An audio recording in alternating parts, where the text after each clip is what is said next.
Assalamualaikum warahmatullahi wabarakatuh. Perkenalkan, nama saya Nurul Lail Istiqomah dari program studi Pendidikan Islam Anak Usia Dini Fakultas Tarbiyah Institut Agama Islam Negeri Kudus angkatan 2018 semester 6. Di sini saya akan memaparkan analisis tentang desain interior dan eksterior ruang belajar TK Muslimat NU Al-Muttaqin. Pada mata kuliah Desain Interior dan Eksterior Ruang Belajar Anak Usia Dini. Dosen pengampu Ibu Nur Hasanah MPD. Oke, yang pertama prinsip umum.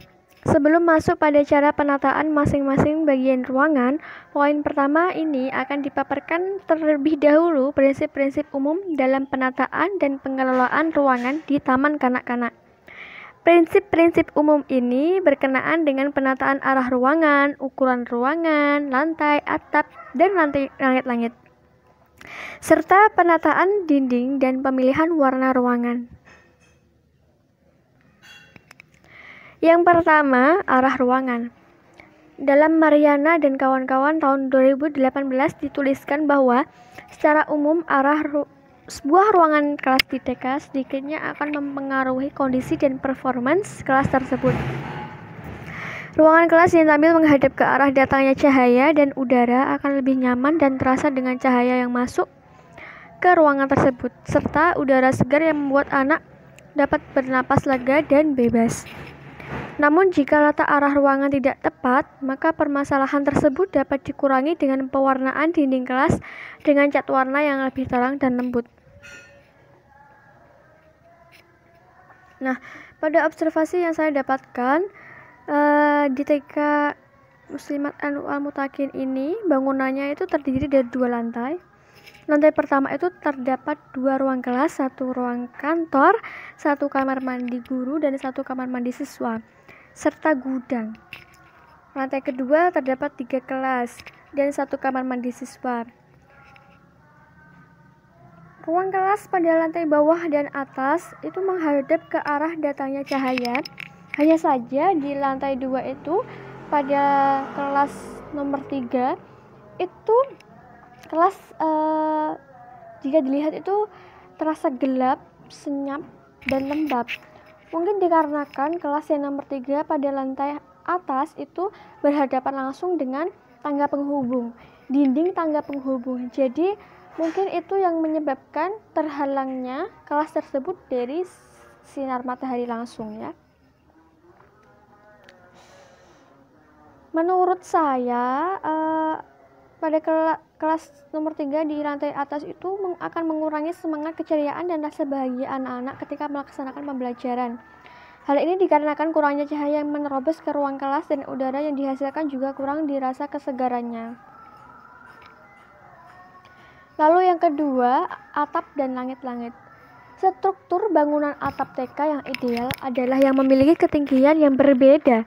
Hal ini dimaksudkan untuk mengakomodasi peralatan dan media pembelajaran yang memiliki ketinggian yang beragam. Variasi dalam ketinggian atap akan membantu mengontrol bunyi atau keributan, di samping akan terasa melegakan dan menyenangkan. Ketinggian atap yang dianjurkan adalah 3 meter sampai 3,3 meter. Tinggi langit-langit dengan ukuran 2,1 meter terlalu rendah, kecuali jika ruangan tersebut hanya untuk anak-anak. Kalau di sini langit-langit yang rendah akan memberi kesan para pengajar itu tampak besar secara berlebihan, jadi seperti raksasa gitu, karena posisinya yang terlalu dekat pada atap. Ilusi semacam itu membuat anak-anak merasa didominasi oleh orang dewasa dan dapat menyebabkan lebih banyak perilaku agresif yang dilakukan oleh anak. Kalau di TK Al-Muttaqin ini untuk atap dan langit-langitnya hanya 1 variasi saja, dan pada umumnya ukuran yang dianjurkan. Jadi tidak ada variasi 2 lantai atau atap tinggi dan rendah. Lalu kemudian nomor 3, ukuran ruangan. Dalam Mariana dan kawan-kawan tahun 2018 disebutkan bahwa banyak lembaga penyelenggara pendidikan prasekolah menggunakan ukuran 105 cm persegi per anak sebagai ukuran luas minimum dalam aturan pemberian izin pendirian sekolah. Ukuran 105 cm persegi per anak ini dianggap cukup untuk anak-anak usia 2-3 tahun ya, usia playgroup. Sementara itu bagi anak usia 4-6 tahun itu dipersyaratkan untuk memiliki tempat aktivitas tambahan. Untuk anak usia 4-6 tahun bisa digunakan ukuran 120-180 cm persegi per anak akan lebih mencukupi. Sesuai observasi yang saya dapatkan untuk ukuran ruangan kelas di TK ini mungkin umumnya ukuran kelas yang tidak merujuk pada ukuran sesuai usia anak ya.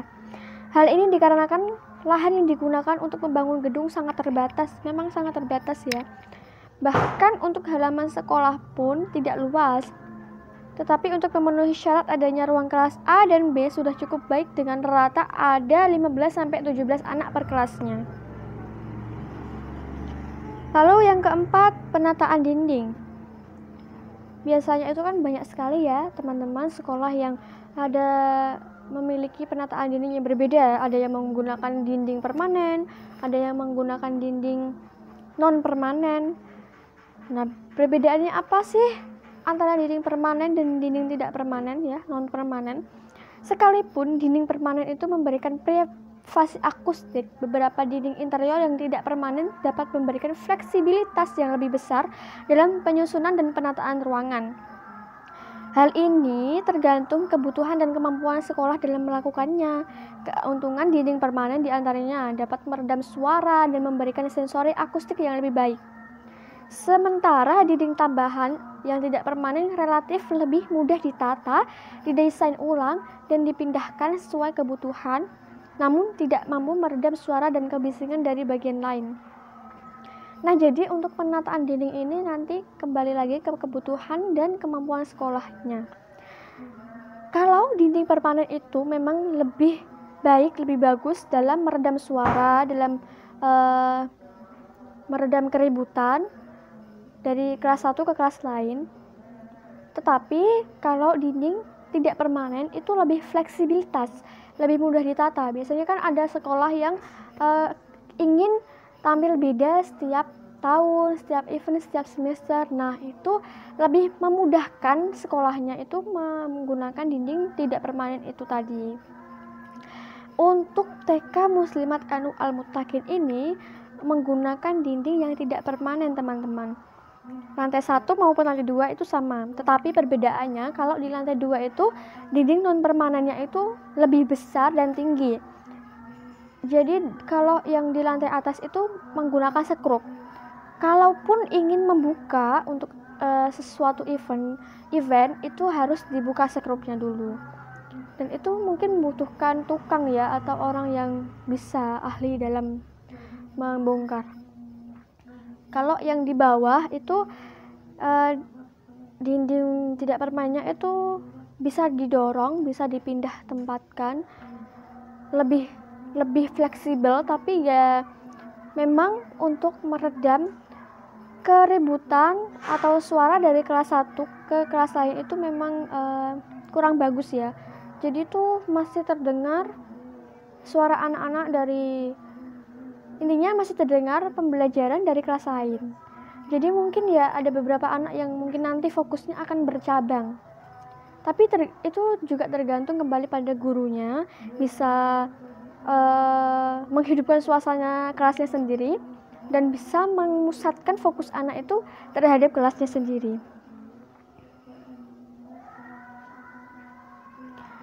Lalu kemudian poin B itu jenis ruangan.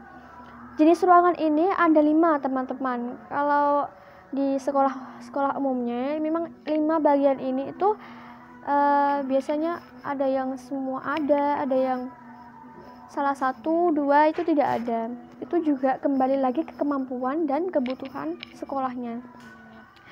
Jenis ruangan ini meliputi yang pertama ruang kelas. Penataan ruang kelas yang rapi, indah, terstruktur, dan terintegrasi dengan tema pembelajaran akan lebih memudahkan guru dan anak dalam melakukan pembelajaran. Nah, untuk penataan ruang di TK Muslimat Anu Al-Muttaqin ini masih tergolong biasa, namun sudah cukup bersih untuk menciptakan kenyamanan anak saat belajar. Warna dinding didominan putih dengan beberapa tempelan. Ada karpet di tengah yang dikelilingi meja dan kursi yang ukurannya standar dengan anak. Yang kedua, perpustakaan. Untuk perpustakaan TK Muslimat Al-Mutakin ini belum ada. Mungkin dikarenakan yang pertama memang kembali lagi ke lahan gedung yang terbatas, ruang gerak yang terbatas. Jadi mungkin dipentingkan poin-poin atau bagian-bagian yang lebih utama. Yang ketiga, ruang tidur. Kalau ruang tidur ini di TK ini juga belum ada ya, karena memang kembali lagi ke lahan pembangunan yang terbatas, dan juga sekolah ini tidak ada program full day care school. Full day, tidak ada program full day.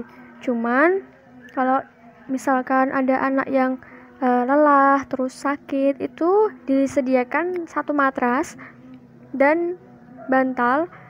Itu pun diletakkan di kantor sebelah utara kalau nggak salah, yang kosong, bagian kosong kantor. Jadi memang karena lahan terbatas, tidak ada ruang tidur. Lalu yang keempat, ruang makan. Nah, ruang makan ini juga tidak ada ya teman-teman ya, karena kalau untuk program TK ini ada program makan bersama setiap satu bulan sekali.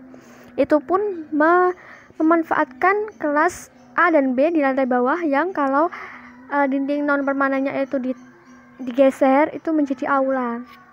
Jadi kelas tersebut itu seperti fungsional banget, multifungsi, bisa menjadi aula. Jadi ruang makan dialihkan ke aula, batas untuk keperluan program makan bersama 1 bulan sekali itu tadi.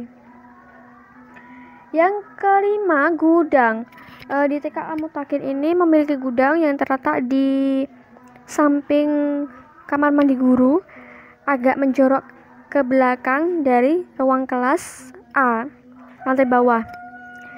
Gudang ini sudah cukup bisa menampung beberapa peralatan, beberapa bahan yang mungkin jarang dipakai atau tidak dipakai. Terus juga diletakkan kompor, terus panci atau perabot sederhana lah untuk keperluan guru dan murid ya.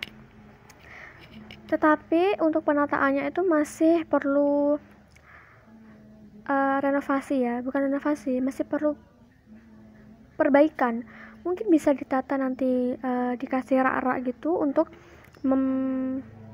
menaruh APE yang jarang dipakai anak, atau alat-alat yang dijauhkan dari anak seperti pisau, palu, paku, dan sebagainya.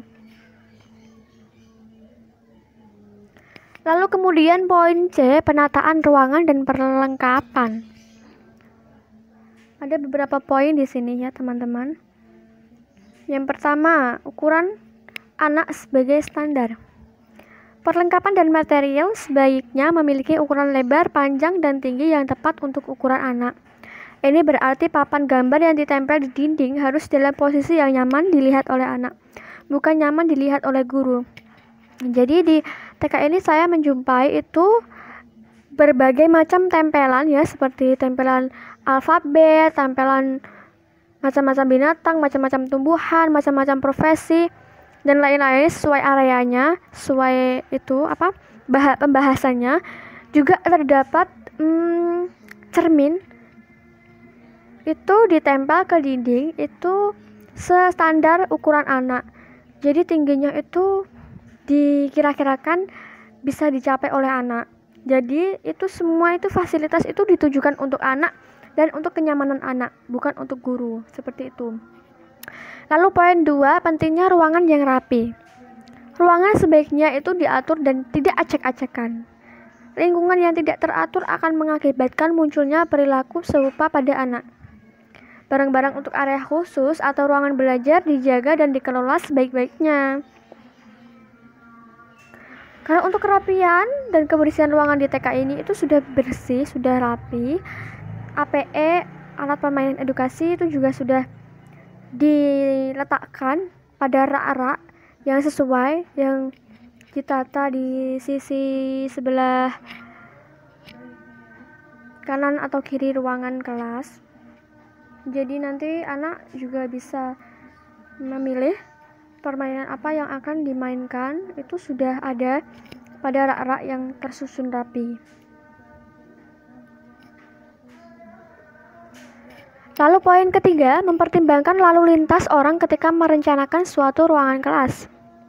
Nah, di poin ini itu sebaiknya guru menata koridor yang panjang dan mengurangi luas ruangan akan membuat anak berlari.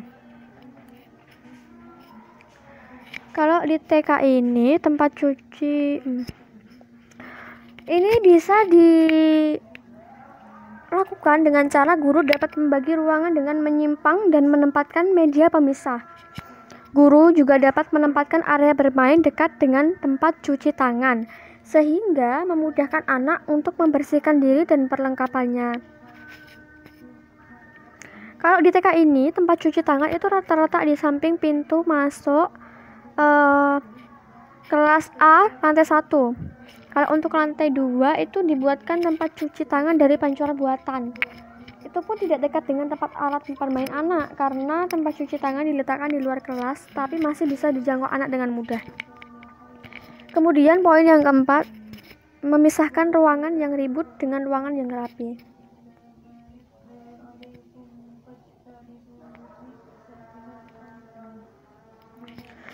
Apabila memungkinkan, guru itu dapat memisah ruangan yang dapat menimbulkan keributan dan suara yang bising dalam ruangan dengan ruangan yang membutuhkan konsentrasi dan ketenangan.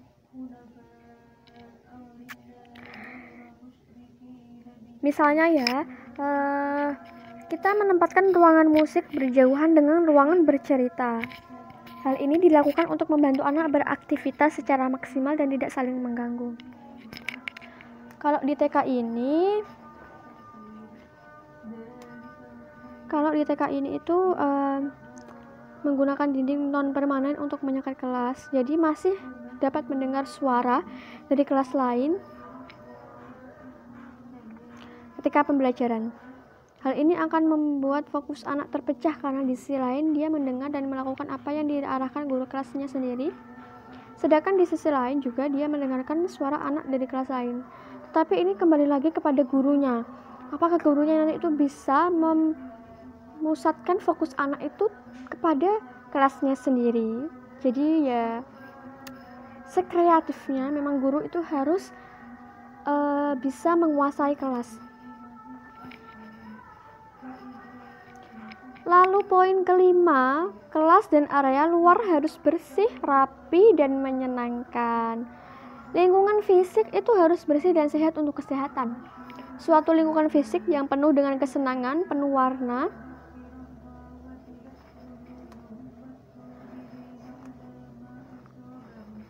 terang, dan fasilitas yang mudah dijangkau dikombinasikan dengan alat mainan yang terpilih dengan tepat akan mendukung pembelajaran di TK.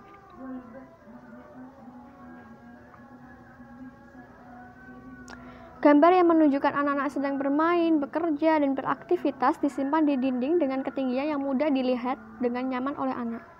Namun perlu diperhatikan untuk tidak memasang gambar-gambar yang terlalu banyak, karena akan mengganggu konsentrasi dan melelahkan anak.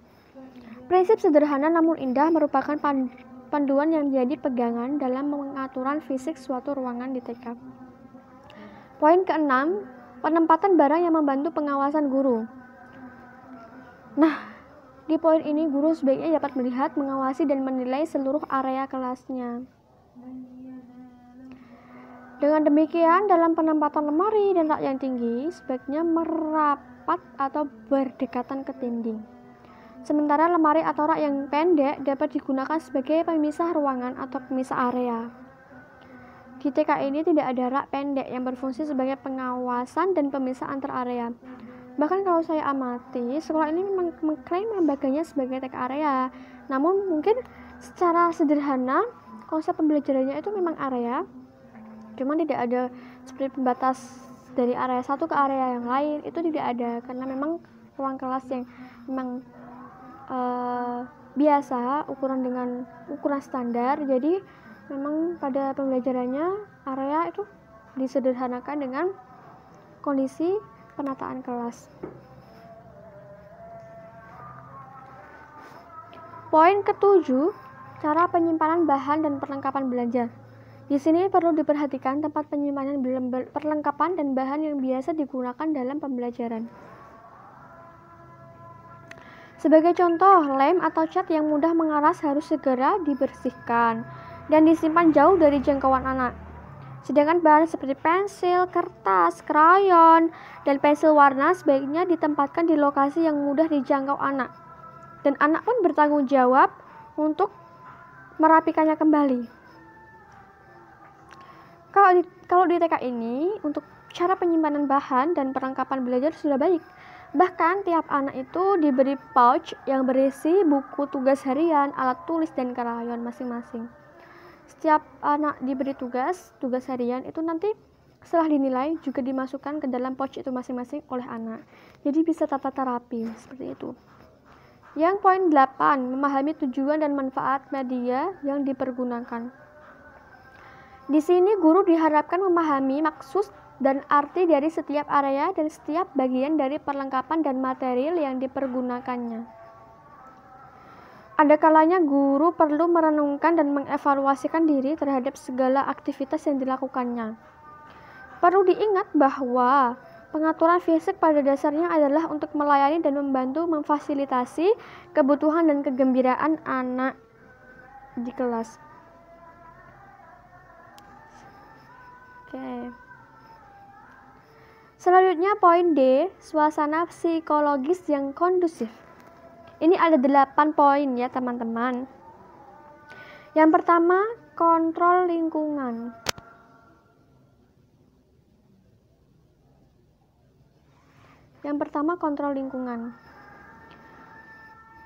Suatu pertimbangan penting dalam mengkonstruksi fasilitas pendidikan anak usia dini adalah kontrol lingkungan, termasuk penerangan, suhu udara, ventilasi, dan akustik.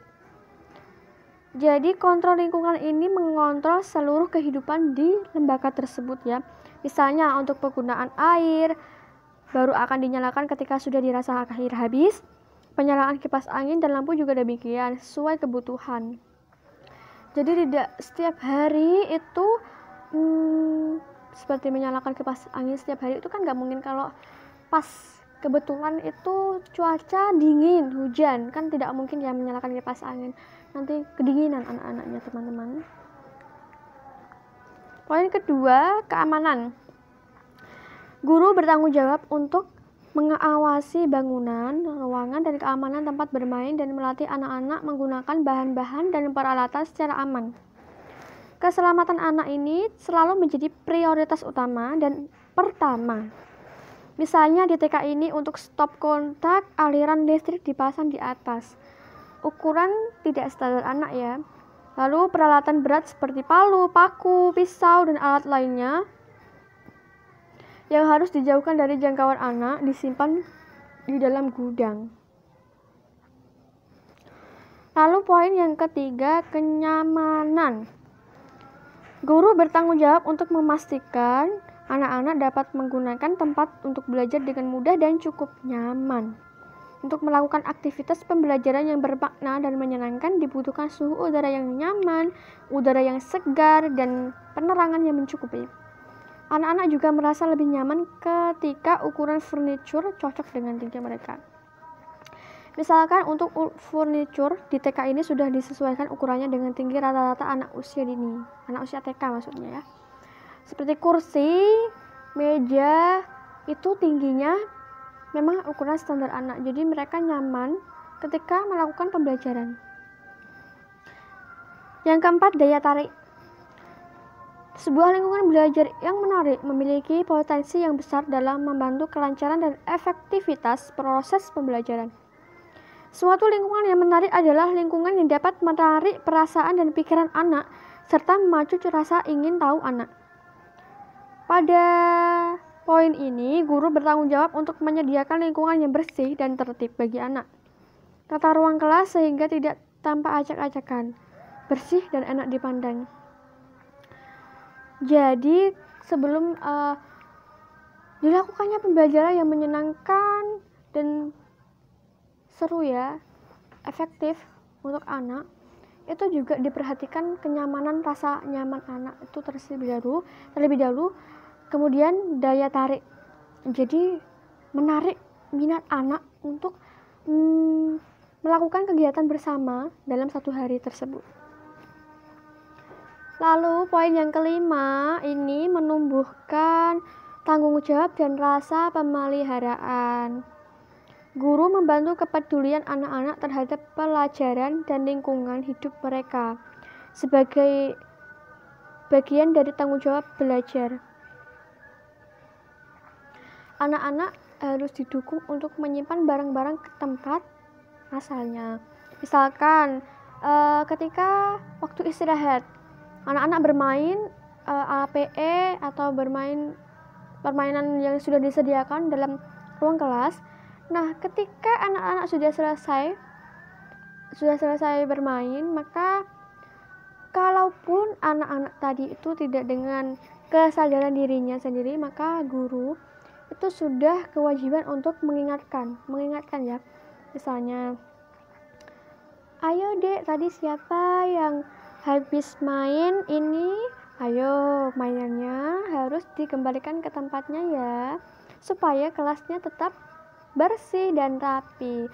Jadi tidak ada mainan yang berserakan di sana sini, seperti itu. Poin yang keenam, pengaturan akustik. Pengaturan suara adalah tantangan tersendiri bagi pihak sekolah. Permukaan yang kasar di dalam kelas mudah untuk dibersihkan, tetapi cenderung ribut. Permukaan yang lebih lembut serta dapat menyerap suara bisa memberikan kehangatan dan lebih fleksibel untuk disentuh, tetapi lebih sulit untuk dipelihara. Permukaan lantai yang kasar baik untuk kegiatan yang dapat membuat kotor. Maksud dari permukaan yang kasar ini itu adalah lantai keramik tanpa alas ya. Jadi memang benar-benar asli keramik, lantai keramik. Kalau permukaan yang lembut itu lantai keramik yang diberi alas karpet atau alas yang lebih lembut lah gampangnya ya. Nah, untuk penempatan karpet sendiri itu biasanya diletakkan di beberapa area saja. Area-area yang mungkin tidak terlalu berlebihan dalam mengembangkan aspek fisik motorik anak. Contohnya hanya mengembangkan aspek kognitif anak atau aspek motorik halus anak atau aspek yang lainnya selain fisik motorik. Kalau fisik motorik itu mungkin lebih leluasanya itu di permukaan yang kasar ya, tetapi memang cenderung lebih beresiko. Lalu yang ketujuh, penerangan. Penerangan merupakan hal yang penting karena menyangkut besarnya jumlah waktu yang dihabiskan anak untuk tugas visual.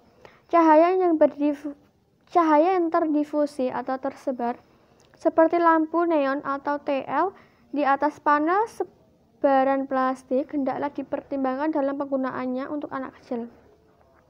Penerangan harus disesuaikan dengan kebutuhan anak yang beraktivitas di masing-masing area. Perlu ditambahkan beragam kontrol pencahayaan pada masing-masing ruangan. Pencahayaan di ruang kelas tidak perlu terlalu terang karena akan membuat area kegiatan lainnya menjadi redup dan tidak menarik. Kalau untuk penerangan di TKA ini itu menggunakan penerangan jenis lampu Philips. Yang ke-8, suhu udara dan ventilasi. Iklim ruang kelas sangat berpengaruh terhadap konsentrasi anak-anak. Jika anak merasa kurang nyaman dengan suhu ruangan, konsentrasi dan perhatian mereka akan beralih tersita oleh ketidaknyamanan fisik mereka. Jika hal itu terjadi, maka pembelajaran menjadi tidak efektif. Oleh karena itu, sirkulasi udara dan kondisi jendela sangat penting.